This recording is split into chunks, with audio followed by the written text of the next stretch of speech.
इस नक्शे के मुताबिक हम जंगल के करीब पहुंच चुके हैं। आगे ये रिक्शा नहीं जा पाएगा, हमें पैदल चलना होगा।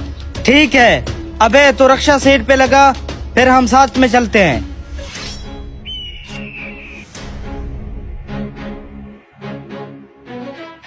अबे नक्शे के मुताबिक जंगल में तो पहुंच गए हैं, अब खजाना कहाँ है ये हमें ढूंढना है।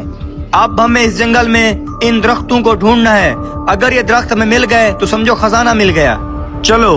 अबे इस तरह करते हैं, टीम टीम होके जाते हैं। 2 बंदे इस तरफ जाएं, 2 बंदे इस तरफ जाएं। लेकिन नक्शा तो एक है।